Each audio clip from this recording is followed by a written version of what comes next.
Welcome to another episode of our Founders Podcast. I'm your host, Ash, and this is a show where I interview proven founders and industry experts who share their stories, strategies, and insights to help you build, launch, and grow your business. Today, we welcome a LinkedIn pioneer and the author of Build a LinkedIn Profile for Business Success. Since February 2004, he has been harnessing LinkedIn's power and has trained thousands to do the same. He offers a simple, authentic method to help leaders achieve their goals without cold connecting, premium accounts, advertising, or pretending to be someone else. If you are a 40 plus entrepreneur, or even less than that, like me, looking to generate leads and revenue organically, this session is for you. Prepare to rethink your approach to LinkedIn and networking. I hope you enjoy the show. So, hello, Daniel. Welcome to the show. Hello, Ash. It's great to be part of the Founder Circle. Thank you very much. Great stuff. Do you have a favorite quote, something that inspires or motivates you would like to share with our audience? With pleasure, I'll go with if we don't make decisions, we will let others make them for us.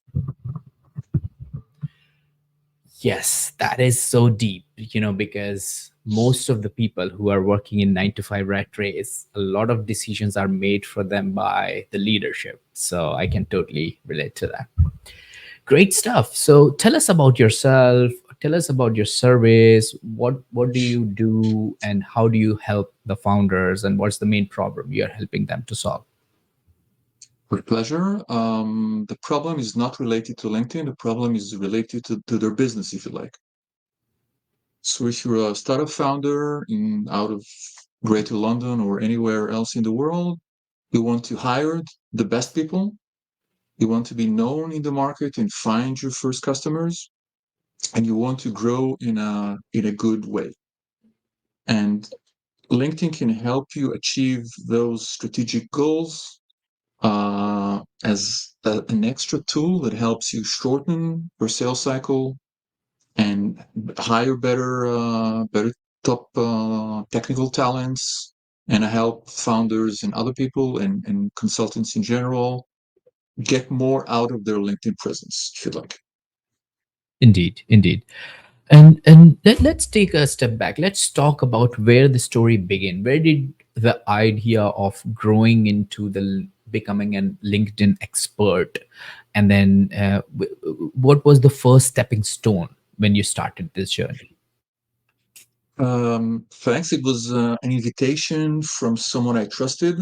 As you said, in February 2004, like social wasn't even on the cards yet. And Hmm. because I trusted this person, Ash, I wanted to check this new shiny object out. And 2 years later, LinkedIn helped me slash my sales cycle by a third. And Hmm. then I decided to see what's under the hood. And since we started this chat, hundreds of people have joined LinkedIn. We're close to 1 billion users, and each second, 3 people sign up. Wow, I didn't knew that. It's amazing. Yes. Yeah.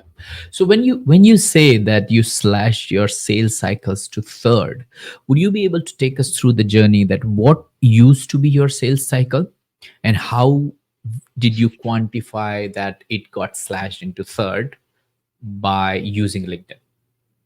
With pleasure. So something that took me at least 40% of my time, I was a VP sales at the time, was to identify the right person within the organization that I needed to speak with.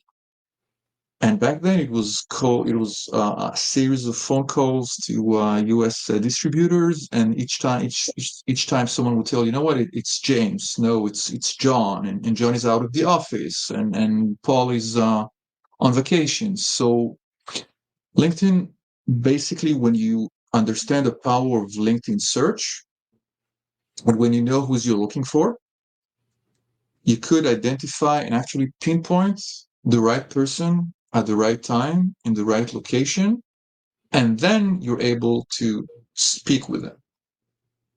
So the amount of time I spent just to identify the right person amounted to something like 15 hours a week.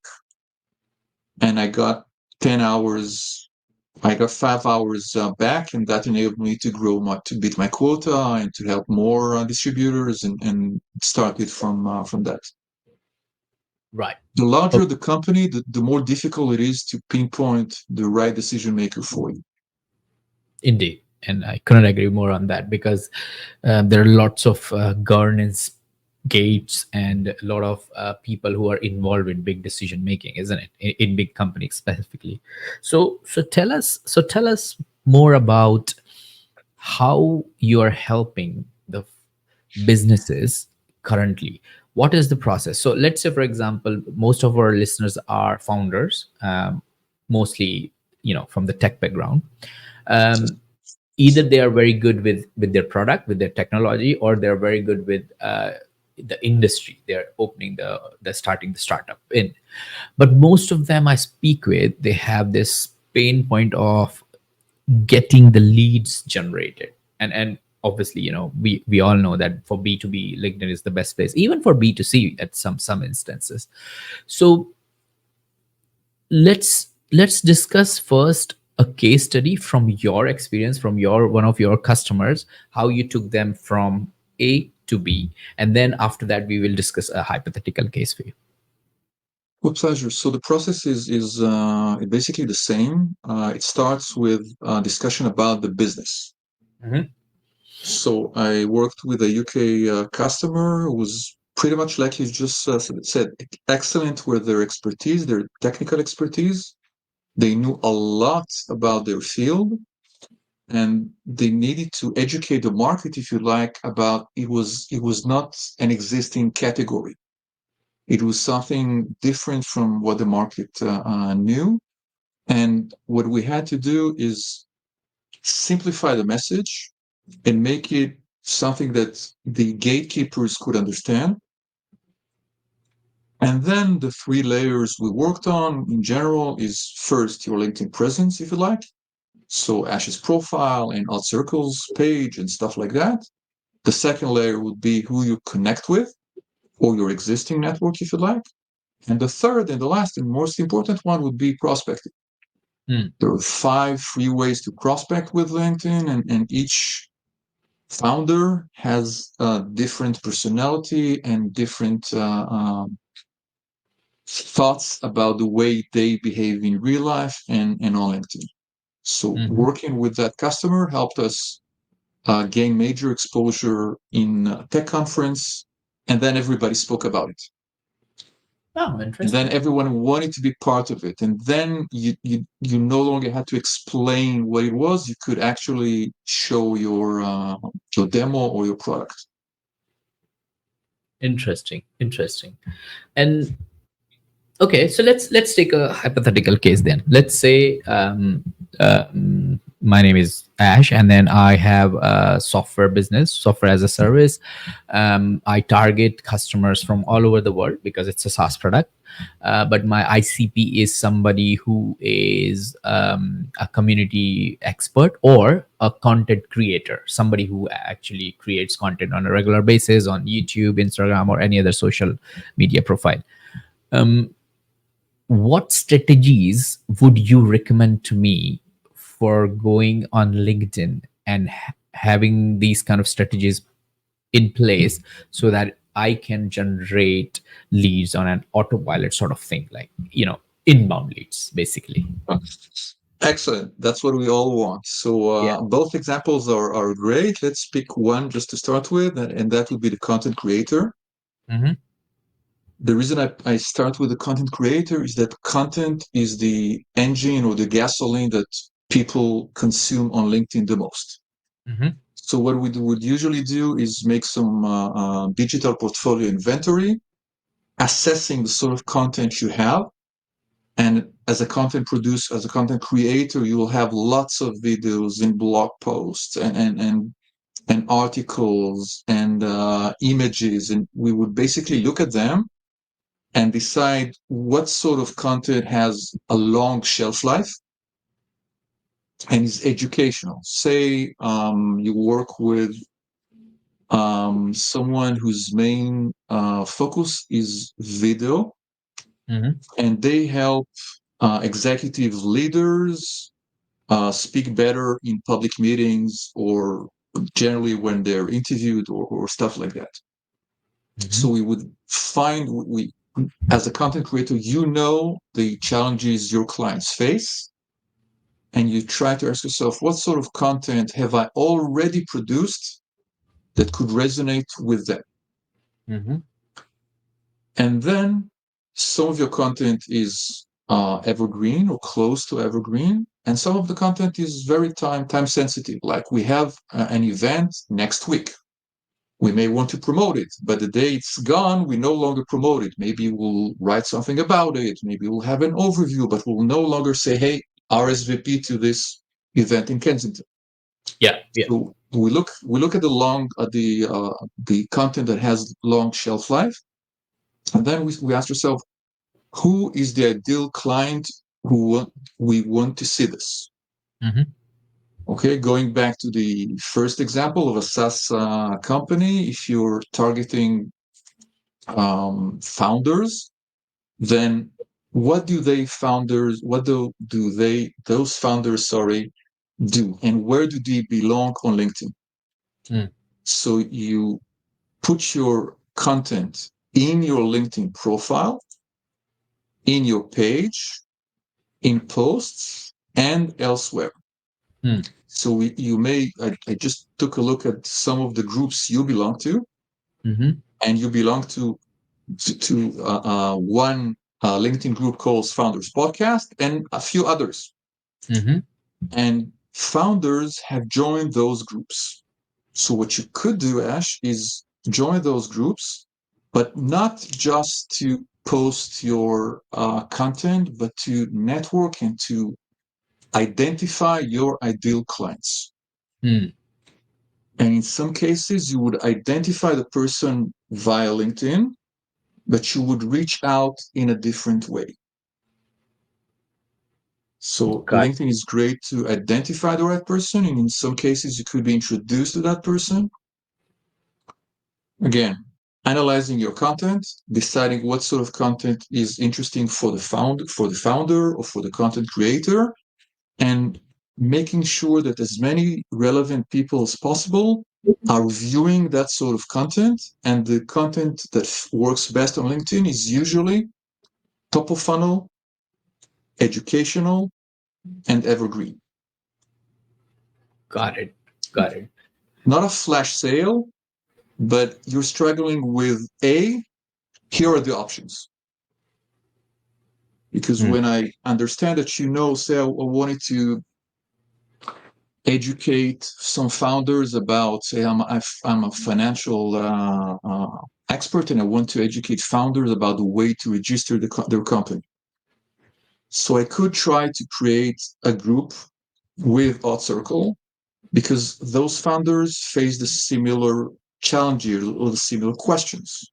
And I could educate them and make them understand that you start by serving them and help them take one baby step from where they are, point A to point B. Mhm. And this is where many people look at what you said and say, you know what? I didn't know that there was a point C. How do we go there? And there you switch them to a paid program or to gated content, or you jump on a strategy call, or you move them to something that's closer to your funnel, if you like. But you start by helping them. Mm. Got it. Got it. So the more content you create across the ICP's pain points, which has more longer shelf life, would attract more inbound leads in any sense. That's right. And my guess is that many founders listening to us have content, but the people they want, or the ICP they want to discover that content, haven't seen that content.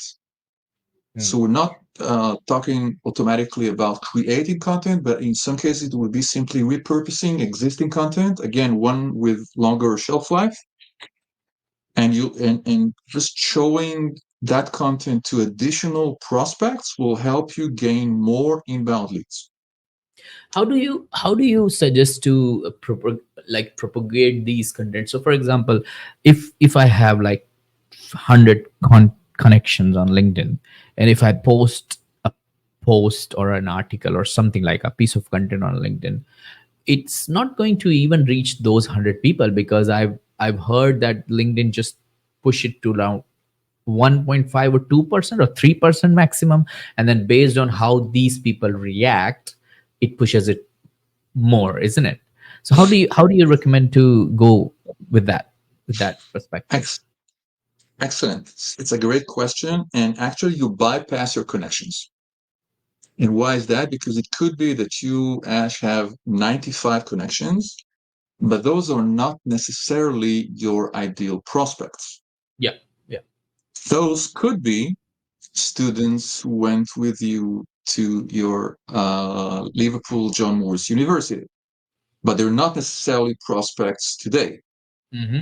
So if your network is not made of your prospects, then you have to find those prospects where they are. Let's take one simple example. Even if you have 80 connections Mm-hmm.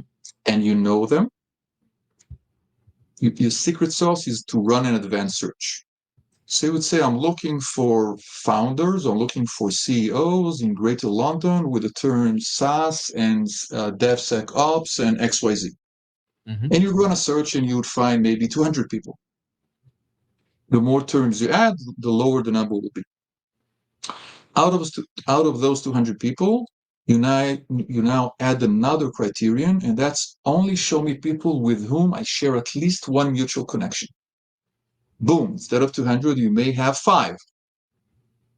Okay. But Ash, these five people could become customers because when you look at their profile, you see the name of the usually you see the name of the mutual connection. So I'm visiting your profile and I see that Jason Sarkon is a mutual connection of ours, Mm-hmm. and Jason is a podcaster. He helps people launch podcasts. So imagine if I wanted to speak with you, I could, if I know Jason, I could reach out to him and ask how it's been and say, I'm very interested in discussing a business issue with Ash.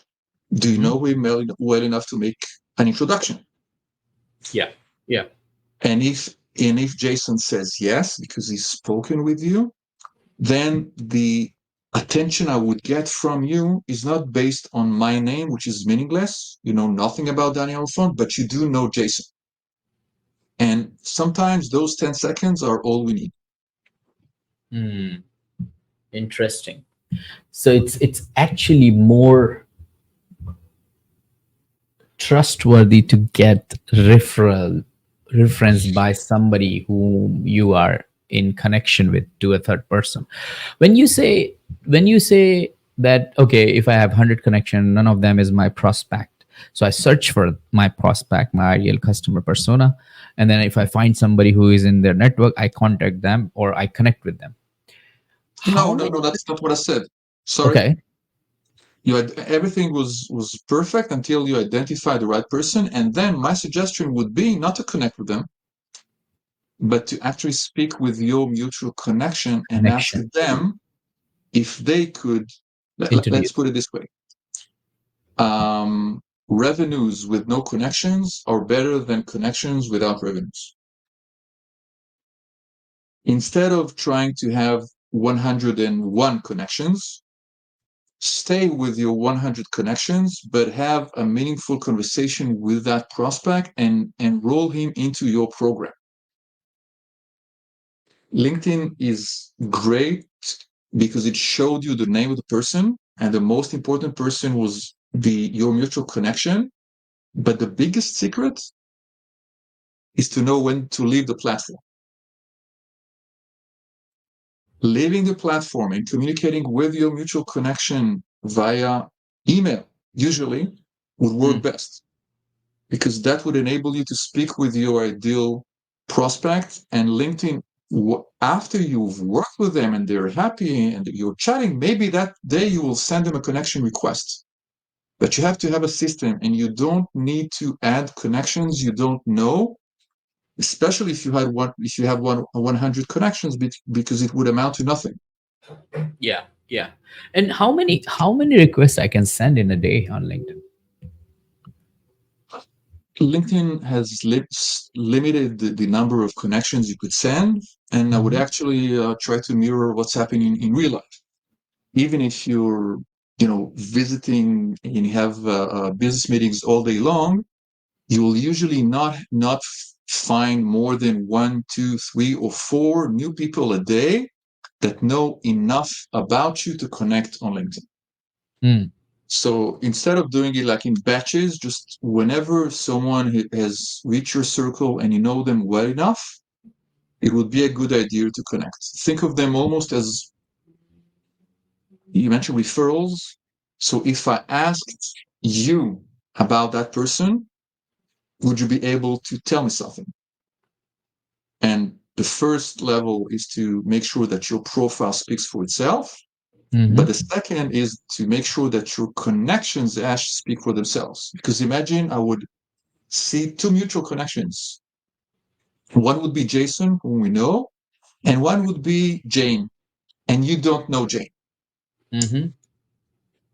When I visit your profile and I see both Jane and Jason, I could reach out to Jane and ask, is it a good idea to speak with Ash, who's the founder of Hot Circles? And if she goes, Ash who? You've lost business. Mm. Whereas if you only kept Jason, and Jason said yes, Daniel, you've got to speak with Ash, then you'd have a better chances of landing me as a client. And connecting with someone is basically a vanity metric.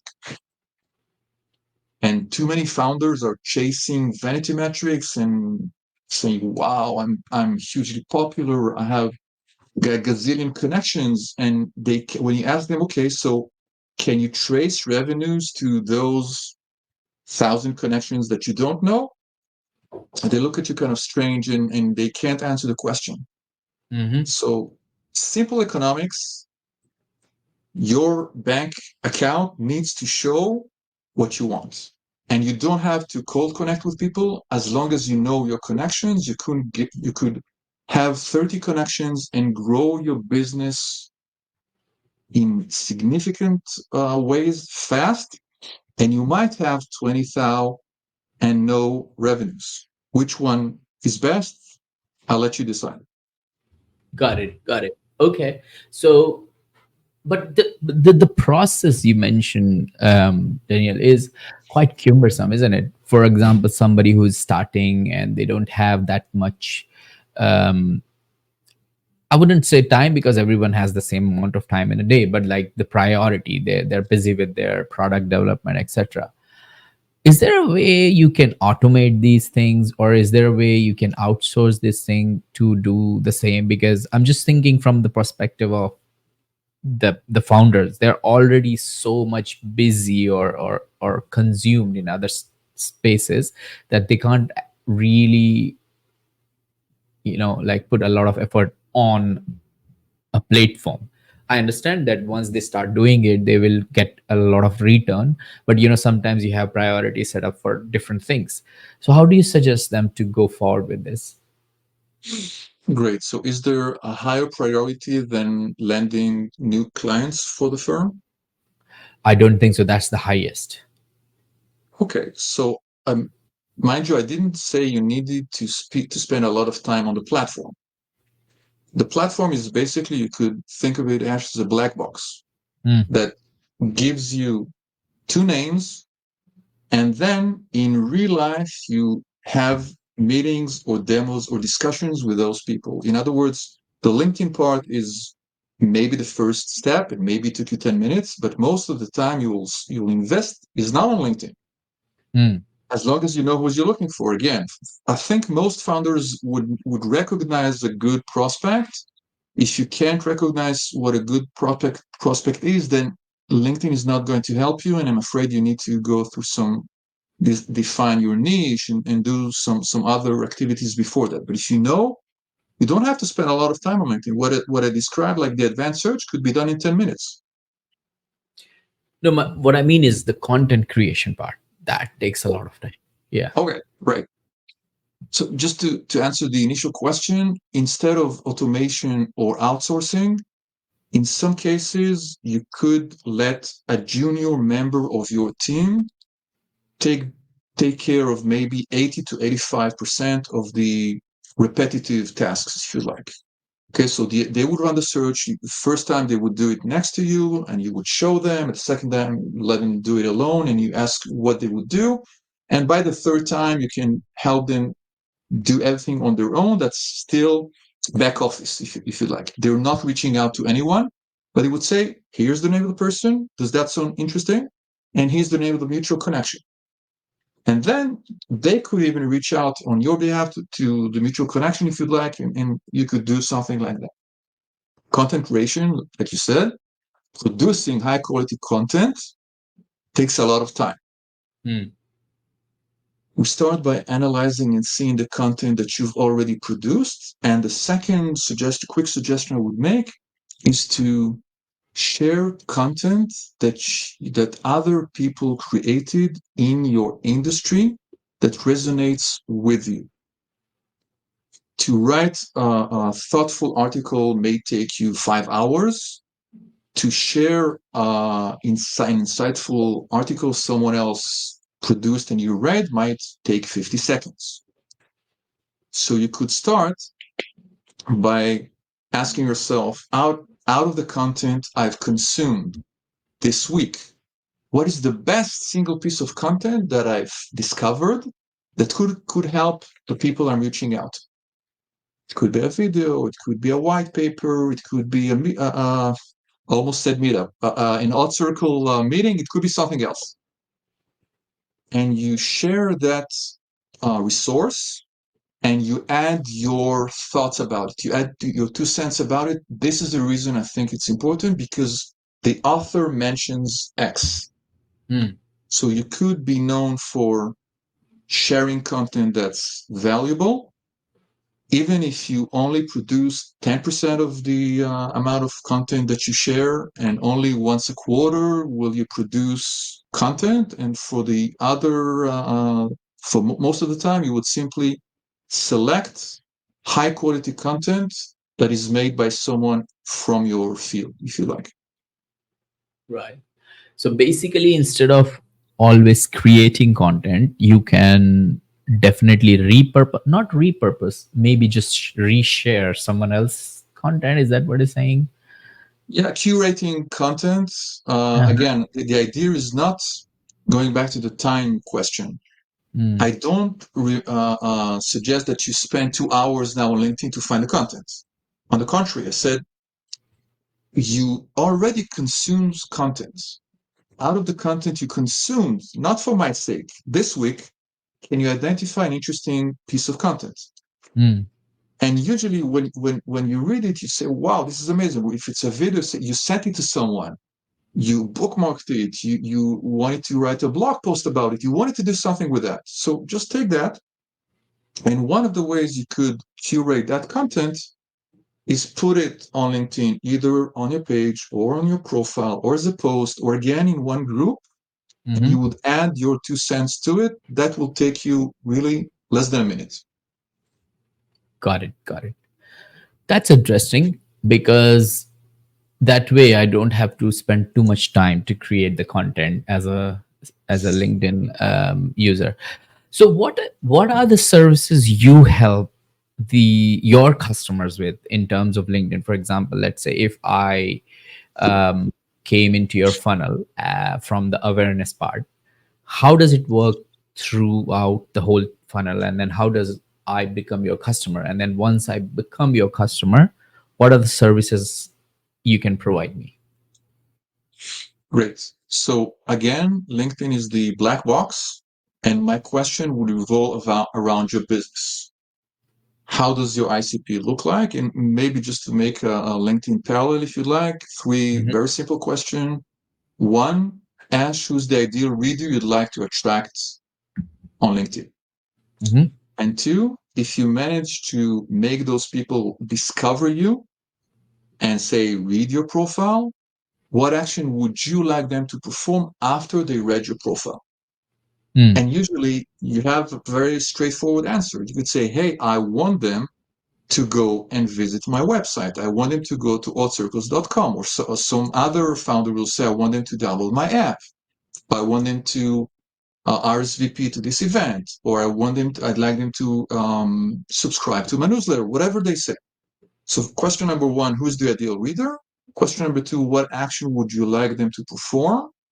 And the last and most important question, are we making it as simple as possible for them to discover that this is the right step and this is the right way to go? Or are we showing them lots of information and hope that they decide that the right course of action would be to go right or to go left? If you have a funnel and you want people to come to this part, then you basically show them only this, even though you have a lot of other things you could help them with. Mm-hmm. And the way I help my clients is based on their firm's objectives. If Got the it. objective is to gain awareness to a launch, then we would have KPIs and metrics that relate to that launch. If they want to be known and they want to book meetings or podcasts or tech conferences, something else, then we would start with their business, and I would create or re-engineer whatever they do on LinkedIn to go to that direction. In other words, I don't offer LinkedIn metrics. Mm. I offer business metrics.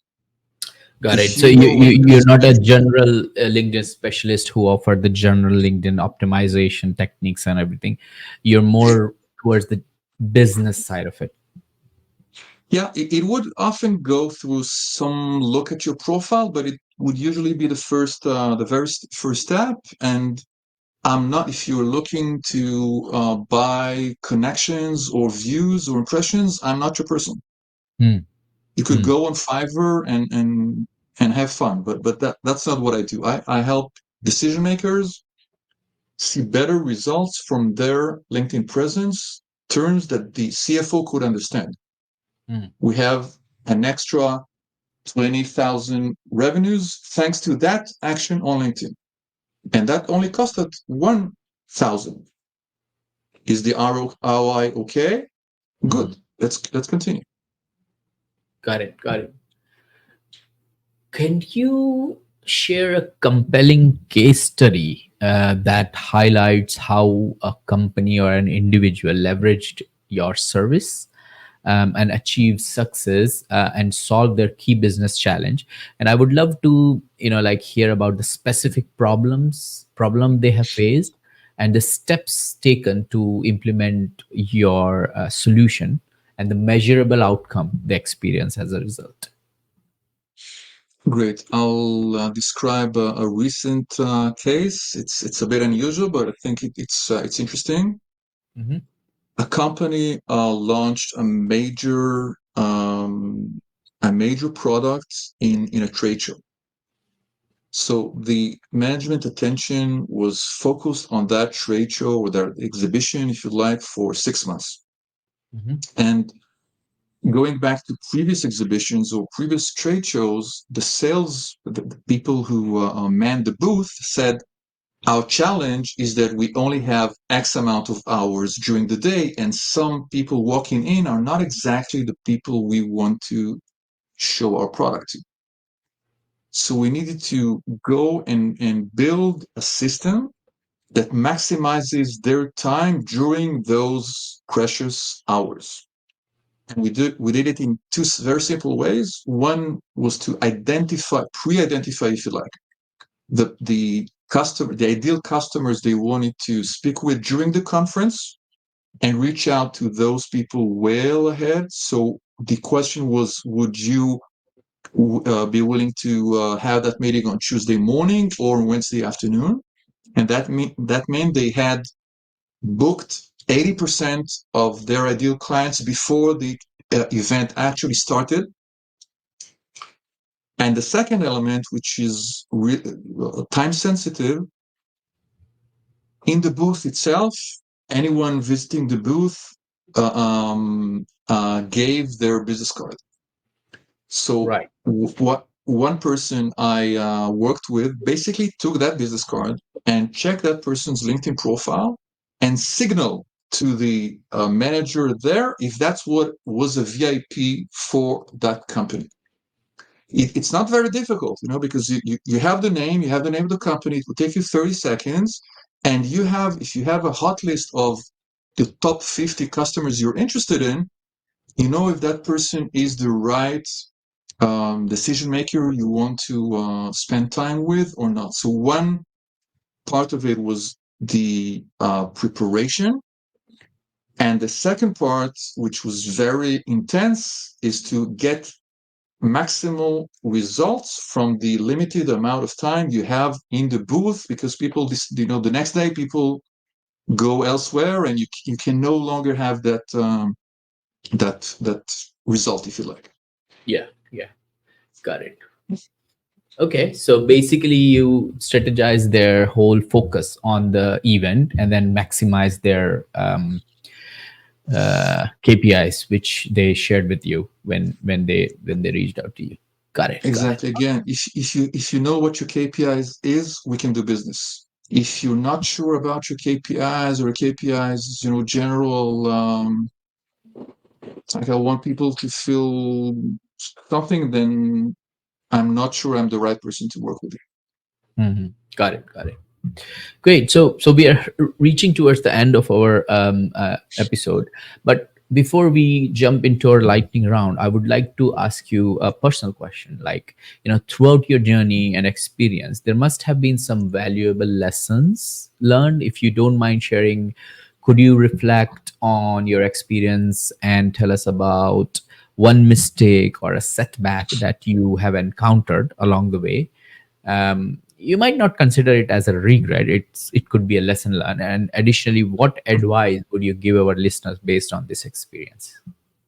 Ash, I love that question. And in my initial days as an entrepreneur, I felt that I needed to take every piece of business that came my way. Right. And what happened was that I had, now I see this as a huge mistake. I had sleepless nights because some of the people I started working with were not, we didn't have a good fit. Mm. And at one point, I decided to fire those clients. And I was sure that my business was going to lose huge amounts of revenues because they paid me extremely well. But what happened eventually is that the clients I kept, the one I liked working with, were happy. They added additional business that was not expected when we started, because I had more bandwidth and more capacity, if you like. And they referred a lot more new business out of their company or out of their system. And when I worked with those people, it more than made up for the lost revenues. Mm. And as a company, you may have to do it differently, but as a one person venture, I'm happy to say I only work with people I like, and the results are financially sound. Like, it's not a contradiction, because when people are happy with your services, then Azure will refer more people to you, and those referrals will become almost pre-sold. They're less price sensitive. They're happy to speak with you because someone mentioned the way you treated them. So eventually, it's good karma. You sleep better, and your revenues are even better. Got it. Got it. So it's important to learn whom you're working with, or else, even though the customer is paying you quite a lot of money, that doesn't necessarily means that it's the best customer for you. Indeed. Got it. Got it. Great. So let's jump into our lightning round then. I have got 6 quick fire questions for you, so you can just answer them as quickly as possible. You ready? Yes, sir. Great. What's the top three strategies to generate leads in 2024? Content strategy, Mm-hmm. um, newsjacking. Oh, okay. Never heard this before. You know what newsjacking is? Basically, just a fancy term for if the Olympics, if a UK athlete won the gold medal this morning in the Paris 2024 Olympics, then you try to ride that wave and see if there's a way for you to relate to that in an authentic uh, manner, if you like. So newsjacking is building on existing news that you don't control, but people looking for that content will discover you if you like. Got it. Got it. Okay. And the And the third last would one? be podcasting, of course. Awesome. Great. What book would you recommend to our audience and why? I would recommend Jeffrey Gitomer's Gitomer. He's a sales expert. He wrote the Sales Bible and the Little Red Sales Book. And when you read his books, it makes you think, and that's a great compliment. Um, he doesn't just provide you answer; he makes you actually think and reach the decisions that are best for your business, if you like. Got it. Got it. What's one attribute or characteristic in your mind of a successful founder? I would have to say prioritization, because we all want to make people happy and do that and do that. But at the end of the day, as an entrepreneur, you have to say no to maybe 90% of ideas floating, and you have to have focus, and prioritizing is a key skill that I think is primordial in today's business. Got it. What's your favorite personal productivity tool or habit? Um, I would say matching the sort of music I listen to the activity I'm performing, if you like. Mm-hmm. So I have like usually instrumental or languages I don't understand. It's basically the same. And I found that the more you perfect this, you find yourself more energized after you've worked, because that music in some way that I can't even explain has made you more productive. So just knowing what sort of music you need when you need to produce content, or you need to write a report, or you need to analyze data, like different sort of musics that will help you achieve your goal. Does that count? That definitely, I never heard this before, so that is really definitely different, and I might try this myself. But yeah, that's great. That's great. What's a new or a crazy business idea you would love to pursue if you had time and money? um, Listening to music again is something that I do a lot. And if I had some way to quickly download the melodies that I have in my mind into some Bandcamp or Simply, or something that would I would be able to listen to that and orchestrate it. Um, Maybe it sounds crazy today. Maybe by the time this is out, it will be a common ground. But that's what I would love to pursue. Awesome. Awesome. That is also first time, by the way. So really good stuff here. And last but not least, what's an interesting or a fun fact about you that most people don't know? I learned a lot from Ben O'Hanlon, and Ben is for me is the personification of community. I'll share his details in his website and his LinkedIn profile with you, and everything I know about community building came from Ben, because he created and launched and grew communities in the UK and worldwide in a way that was like he knew what number 20 step would be when we were just starting. Wow, that would be great. I would love to, connect with him, maybe able to speak with him on my podcast. Wow! So Yeah. just let me know when it comes, so I don't miss that episode. Yeah, yeah. Great. Well, Daniel, thank you so much for joining me and sharing your story and unpacking last few years of building your business and some of the up and down. If people want to check out or want to get in touch with you, what's the best way to do that? Thank you very much, Ash. Daniel Alfon is the way to go. Daniel and then Alfon. Okay, just on LinkedIn then. No, Daniel Alfon is the website. Remember, Okay. the key secret is when to leave the platform. When to leave the paid farm. Yeah, great stuff. Great. Daniel, thank you so much for joining us today and sharing your inspiring journey and the impactful work you're doing. It's been an absolute pleasure having you on Founders Podcast. Thanks, Ash. It's a pleasure to speak with you. Thank you very much. Thank you all for tuning into this episode of Founders Podcast. I hope you found our conversation with Daniel insightful and inspiring.